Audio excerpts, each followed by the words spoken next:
like I was well. I wasn't having the thoughts. I Mm, wasn't having the symptoms. Yeah, I was better. I was able to train. yeah, Um, I was able to think about live and not hurt inside. yeah, Um, yeah, there was yeah. a lot of things, I suppose. Mm, So yeah, that's was sort of when I knew I was yeah. healthy. So then I booked a trip to Europe and rode my bike overseas. I'm on the road, it's my time, taking control of my life. I want to run the red lights, I've got to run this show. Hello and welcome to the Recovery Project. Today is super exciting. We have Jessie Hodges here. She is in the New Zealand cycle team. This is exciting stuff. She is an Olympic hopeful. She's been in the team since 2019. And then at the start of this year in 2022, Jessie had an awful illness called endofibrosis, I believe, which meant that she couldn't even cycle for 5 minutes. Now, here's someone who was used to cycling for how many hours a day? Sometimes 5 hours, so a 5 hours bit a day, ridiculous, and but she yeah. couldn't even do 5 minutes on a bike. So this is devastating for an athlete whose whole livelihood is their sport. But she's all better, and she's back into full training, and she's off to Egypt for competitions very soon. So it's all exciting. So it's a happy end to the story. But we are going to go through the series of the trauma of that illness and how she got out of it.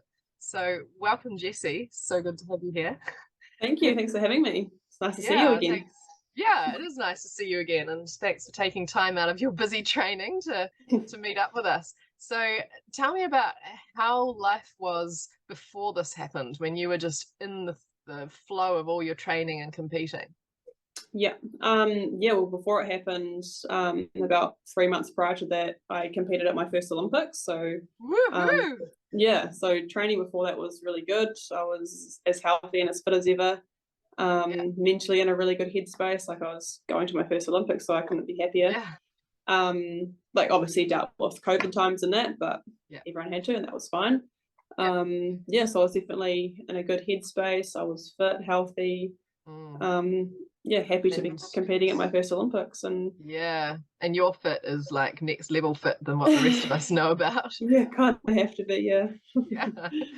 So it's like normal for you to be training for sort of 5 hours in a day yeah, in your yeah. in your Whether world, it's which is just yeah. unthinkable for me in my world. But yeah, everything was great. And then what was the first sign that something was going wrong? Um, I just sort of because on our when we go for training, we have like these little computers on our bikes, and it gives us a whole bunch of data. It's like our heart rate, power, like every pedal stroke. It gives us heaps of data. And the first sort of signs was my heart rate was just crazy high, and I'd just be Mm, going super easy. And I'd be like, hang on, this is yeah. not normal. So like took a few days off to see if it was just I was just super fatigued or Mm, I'd overtrained or whatever. And it just didn't get better. So yeah, that was mm. sort of the first signs of it. Yeah. And then how did that progress? Yeah, I suppose it got worse, as in like I'd walk up one flight of stairs and would be pretty much gasping for air after Wow. one flight. Yeah, and I was meant to be an elite Yeah, you're athlete. like Like, mega fit. yeah, so yeah, I could barely do anything. Like I would do a few squats and would just be like, no, my legs just feel like concrete. Like it was Mm, just, I was like, what's going on? And so we yeah. pretty much, yeah, just went to see. We got obviously a big support system within high performance sport here, and so Mm, went to the doctors and had some blood tests and a lot of tests, but yeah, for a long time couldn't figure out what was actually wrong. so was nothing showing up in the blood tests? No, not initially no. Like maybe we just weren't doing the right ones, but we sort of Mm. yeah, like I had blood tests. What other tests did I do? Had just a whole lot of scans. Like I Everything felt you could like think of. I exhausted like every single scan. Mm. And then finally went to, I think this was after like a couple of months of having this, we started to see a few weird things. Like my cortisol levels were like 1,100, which Wow. is so the That's normal range is well, like, you would know. normal is about 300. So Yeah, you and so were I was at stupid 4 high. times, like, Yeah. yeah, 4 times what it should have been. Now that's a measure of your body under huge stress. Yeah. Yeah, and I felt that. Through my illness, I had cortisol levels that were about 900 for the 11 years of my illness. I had blood tests every 3 months, and it was around 900, which was triple what it should be. And the doctors would say, oh, that's bad. You won't be feeling well with cortisol like that. And Yeah. yeah, it's terrible. But yours was, even worse. So Yeah. And another thing that showed up was my D dimer, which I think is something to do with blood clots. So like I got rushed to hospital and had like a scan of my lungs. They like pumped dye through my lungs, and that was all fine. So they were like, "Oh, we'll send you home." But then I did one scan, which I pushed and pushed for, and I had to work really hard to get an appointment down in Christchurch. And yeah, they diagnosed me with I think the long name is iliac artery endofibrosis. So essentially, the arteries in my stomach leading to my legs were narrowing from like scar tissue. And so they had a pretty major abdominal surgery to make the arteries wider. And yeah, so it was pretty, like they cut through. oh, Yeah, it looks like I've got a C-section now, but it's all right. Yeah. So yeah, I had that surgery, and then didn't actually come right after it. So so you had all that surgery, it didn't even fix the problem. Yep.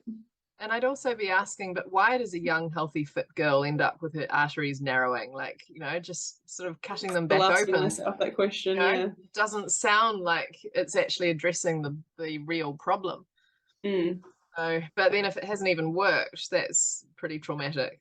Yeah, very traumatic, yeah. Yeah. I was like, I thought this was my fix. I was going to get better and be back riding again, but yeah, it didn't quite happen that way. No. And you had like a lot of leg pain, did you, by this stage? Yeah, like it's mainly like like it was, say you do a 400-meter race, and that feeling you get when you're absolutely exhausted, I got that within seconds of walking upstairs, like not doing any extreme activity. Yeah. That's so awful. Like, I mean, even for me and my very, just normal person fitness would be pretty gutted if I was gasping and aching from one flight. Well, that's the thing, right? Like obviously it stopped my professional career, but like my day-to-day living was really affected, which it's like, that's not something you want at all. No. And yeah, it's so frightening when you like don't even know why is this happening and what might fix me, and is my career over? And I definitely thought about retirement quite a lot. Oh, and when you've only just had your first Olympics. Yeah. Oh, so stressful. So where's the next step then in this crazy journey? I did a whole lot of things actually. I did juice cleanses, I did went to chiropractors, went to sort of the whole holistic approach sort of thing. And then I stumbled across a switch, which it was actually through my dad. He saw it online and said I should check it out. The main thing I got out of it at the start initially was the real stop your thoughts. Stop those negative thoughts, stop anything that, like in my situation, anything to do with my legs, to do with obviously stairs was a big thing for me, and I lived upstairs at my house, so like every single day walking up those stairs I would get this overwhelming like feeling in my legs. And so like to do the whole switch, every single time I walked up the stairs I had to stand at the bottom and do the switch before I walked up, just to change that thought process. The feeling was a lot less in my legs, and at the start I was kind of like, nah, this is just like a coincidence, or like a can't be feeling these bigger changes too quickly. So I was like, I was just very to see how it goes, and it did kept on improving quite rapidly, and I was like, whoa, like this is crazy. Yeah, because I'm looking at my notes from your day one, like when you came in on day 2, you said you'd already ridden your bike for 15 minutes that morning on the start of day 2. Now that's already a huge shift from what you could do And you put your silver fern kit on for the first time Yeah. to get in the mood for it. So, you know, and you'd found that you could actually turn off your leg symptoms while you were riding your bike. Yeah, like I had to keep within that 15 minutes I did like probably like 10 switches. So like I'd start riding and then eventually I'd get the feeling, so I stopped and then did a switch and then kept riding again after that. So yeah, by going through those processes it improved it a lot for sure. Yeah, that's a lot of change for only one day into the course. And I see also your heart was still going up to 170 beats a minute doing that gentle ride. So there's still more work to go. But yeah, exactly. Like I wasn't. Yeah, it's already massive. So what did you learn on sort of day 2? That's the deeper stuff. Where is it coming from? What stuff came up for you then? Yeah, so probably a bit of a backstory was post Olympics. It was actually the day we were flying home from Japan. One of our teammates back home passed away, and so and we were going into MIQ, sorry, so 2 weeks of being by ourselves, and it's really hard. And it was all over the media. I mean, the whole of New Zealand was knowing what was going on with that. And like obviously everyone had, like I was close with Liv. She was you know, good friend of mine and a teammate obviously, and we'd done campaigns together. And I suppose a big thing for me at the time was I effectively took her spot. So I suppose I took that on my shoulders, and it affected me quite a bit. And probably in the switch I didn't realise how much it affected me. Did you take her spot or did you win the spot? I at the time that's what I thought. That was like that's how you took it on at the time. And the media were not so helpful with that message either. But actually it was that you qualified for that spot and she didn't. So it was just, there was a lot of emotions going on at that time, and I suppose when I was doing the switch I didn't realise how much of an impact it still had on me. It's a massive thing to go through right on the aftermath of a high of the Olympics, to then be dealing with the death of a friend and MIQ and media portraying a blame story that wasn't fair or true. For sure. So then on day 3, that's the integration day, what was happening for you on that day after understanding and clearing some of that trauma that surrounded your post-Olympic experience? Day 3, so I actually, with my cortisol levels, which is your stress levels, I got a blood test done I think 3 days before the course started, the switch started, and then that morning on day 3 I got a blood test done, and my bloods were like my cortisol levels was like 300, so it had dropped significantly. That's amazing. So it went from 4 times the healthy rate 3 days before the course to day 3 you're already back in the normal healthy range. And this is when it was a real turning point for me, being like, well, that can't be a coincidence. Like, no. That's so, it was fabulous. A big change. I know, because I've also had a cortisol test as a healthy person, and mine is bang in the normal range too, having been triple for so long. But that was months after I'd recovered. I have no idea exactly when that happened. I know I was all better by 2 weeks after the course, so it had to be somewhere in the first 2 weeks, but I don't know exactly when. But for you to know that that's already happened by day 3 of the course, that's so interesting and exciting. I just would love to see studies happen where everyone gets their cortisol tested before and during and after the course. It'd be super interesting. You know, how fast people are stabilizing. So that is awesome. And I see here in my notes you rode your bike for 30 minutes on day 3. So it's definitely like it's another 100% improvement, really. I know. And you went to the gym that day. Like I was still getting some of the symptoms, but like it's to be able to do that long, where previously I was doing nothing, like it's a massive improvement.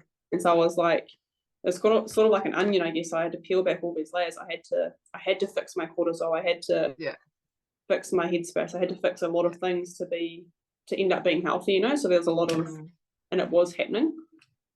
Totally. So exciting. So take me through after the course then, the first few weeks. How quick was your progression back to wellness? Yeah, pretty quick considering I'd done like 8 months of not riding pretty much. Yeah. So like I had to do the switch a lot, and I had to, one of the big things for me was whenever a thought arose, I just had to say stop. Like that was one of the things we learned was stop, stop that thought.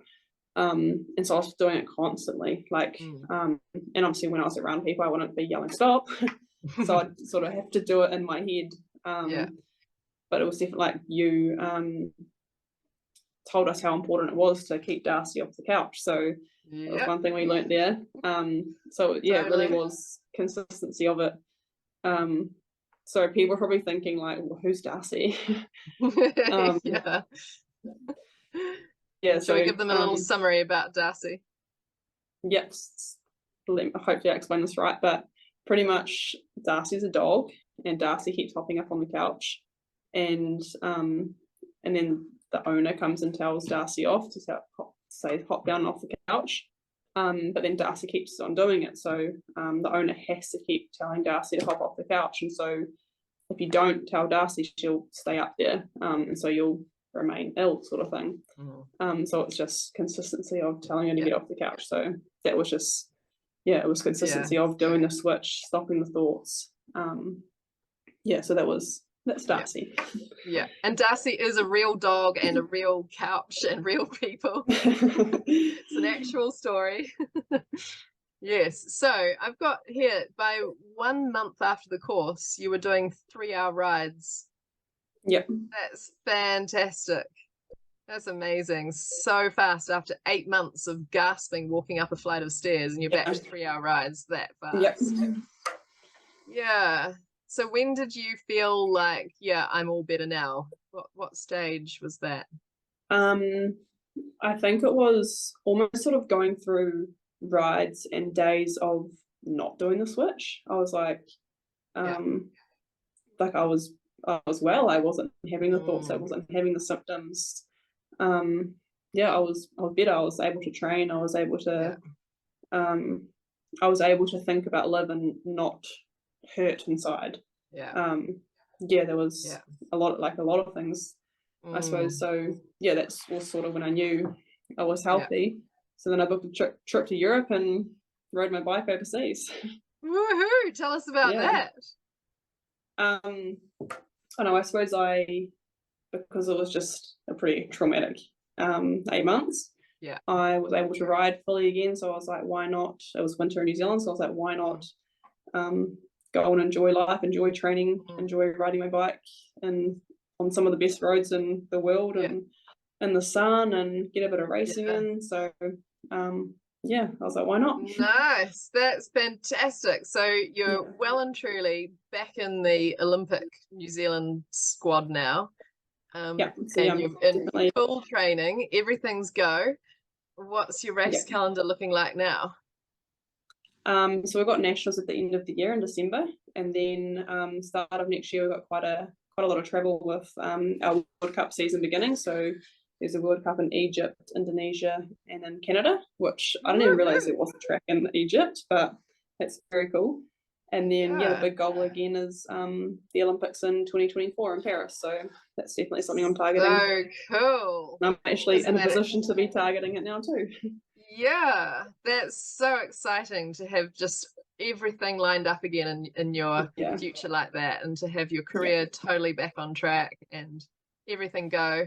And I imagine that, having had now all this experience and all these extra skills in your toolkit, you're actually even better placed for the next Olympics, because you can use all this stuff not just to get rid of illness, but use it to enhance your performance and your focus and so on for your races. Is that the case? Yeah, like you couldn't be more right. Like when I was overseas, actually, I got COVID. And normally, like, I'd only been training for a couple of months at that stage, and it felt like another setback. I was like, oh, this is really not what I need right now. But because of the tools I have now, I was able to get over it so quickly. Like I was like mentally, especially, just being like, well, this is what's been thrown at me. Like I can't change it, but I know how to deal with it better. And that's the same with like nerves before a race, or like just dealing with different situations in life, because Yeah. There's a lot you can't control, but like you can control how you deal with it. Totally. Mm. Wow, that's so exciting. Mm. So I am just amped for watching you at the next Olympics. I will like be up at 3 o'clock in the morning if that's what it takes. Good. Yeah, so exciting. But you have an amazing summer with all of your overseas racing and all these big events and yeah, you've done so well. It's just so good. I'm so thrilled for you, and I'm really, warm fuzzy happy that I got to be a big part in that journey for you and get your life, your joy, your career back on track. So Yeah, well, like well a done. big thank you to you. You definitely changed my life quite a bit, quite significantly for the better. So yeah, thank you. Yeah, my pleasure. It was a huge pleasure to help you out. And thank you so much for sharing the story to help inspire other people that whatever is going on for them, I mean, certainly your diagnosis was a really unusual one that probably not many people are sitting at home going, oh, I have that, I could go in and get help. But it doesn't matter what the diagnosis is. It's chronic illness is the thing. Yeah. It's the name of the game. They're all operating similar patterns at a deep underlying level, which is the stress response, the thoughts, the emotions, the life events, the lifestyle, all these factors. So everything you've shared has so much relevance to everyone watching. So yeah, thanks enormously. No worries. Thank you.